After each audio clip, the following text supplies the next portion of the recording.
Being a slasher fan and getting into slashers in the late 80s, early 90s was interesting. All these movies to discover, and then when Scream came out, we managed to get a few bigger budgeted slasher movies that somewhat did deliver, some didn't. Now, I recently picked up the Urban Legend box set and devoured it in a day. I'm going to start by talking about the first one, Urban Legend 1, which came out in 1998, directed by Jamie Blanks, had a cast. It was just wonderful, from Alicia Witt, Jared Leto, Rebecca Gayheart, Joshua Jackson, Michael Rosenbaum, plenty others that I'm probably forgetting already, and was a movie that was kind of set up around an interesting facet.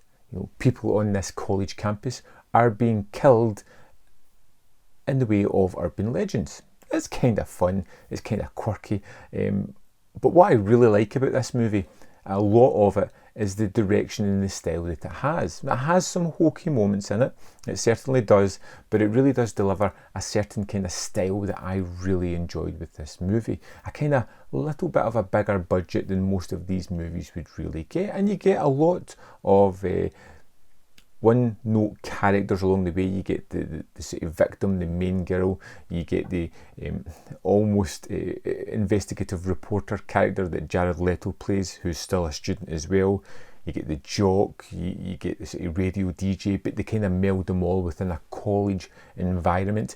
You get a really interesting killer who is running about with an anorak on, and even though it seems like it's in the summertime, everybody seems to have one of those anoraks in their cupboard or around their closet somewhere.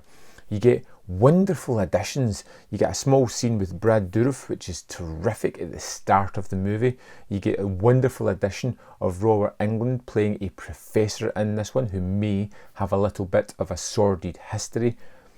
And it just creates a wonderful slasher, which is remarkably restrained when it comes to the blood and the gore. But it doesn't rely on that, which is a good thing.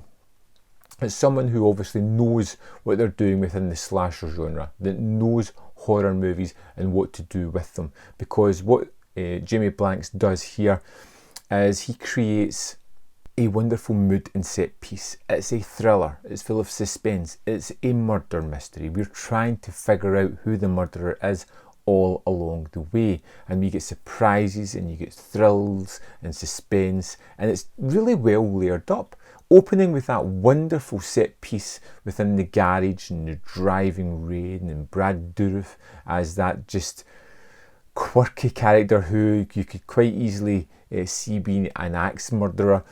It is really suspenseful, and it really just builds up the mood of the movie, and I think it's expertly done. When we jump in to meet all the characters, they're all rather distinctive in their own manner. Yes, they may be one note at certain points, but they're really strong on that one note. They're kind of fun performances that add to it. There are moments of secondary characters that are really kind of interesting, which are really kind of fun as well. Take Daniela Harris's character of Tosh, who is so toxic throughout the movie to our main character, but she's just incredibly fun every time we go back to that one.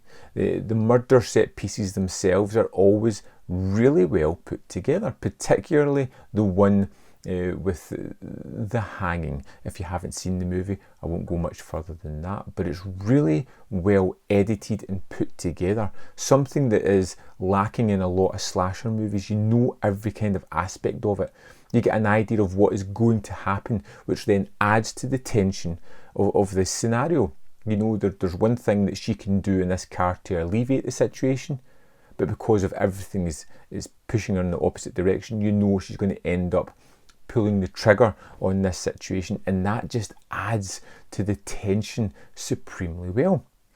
The movie's not perfect. It gets bogged down a little bit into the hour mark, and it feels as if it's kind of treading water as we start to have our character trying to figure things out and not really breaking free from that mold, as everybody tries to push her back a little bit, tell her it's not happening, nobody really believes her. It just feels a little bit slow for a modicum of time before we ramp up to the expertly directed finale.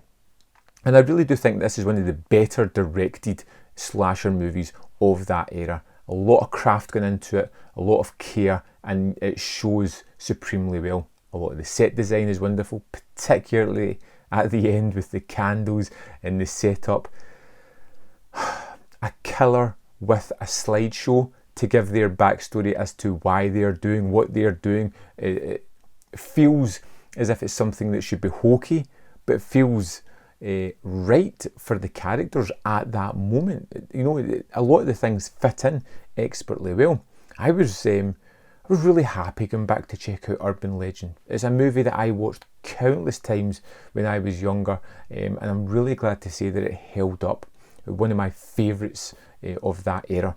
And of course this disc is part of the Urban Legend set. It's a 2-disc set that comes with an extra bonus disc with a wealth of extras, including a 2-hour, almost 2.5 hour making of extra retrospective, which is really interesting to watch, which is really fun, broken down into parts, giving you bite-sized bits of information, about 20 minutes in length, each kind of one. And they're so much fun to watch. Everybody obviously had a blast making this. They enjoyed it. They loved talking about it. And it comes across as being one of my favourite extras I've discovered on a disc in the longest while. I loved going back to Urban Legend. It's a solid movie. Really interesting. Really, really well directed and staged. And I think I really appreciate it because of that. I had a lot of fun with this one. I can't wait to rewatch it again. I'm going to watch the commentaries next because it's one of those movies that's made me excited to go and actually check them out. And I'd love to know your thoughts on Urban Legend. Let me know in the comment box below. I'll see you next time on Man v Film.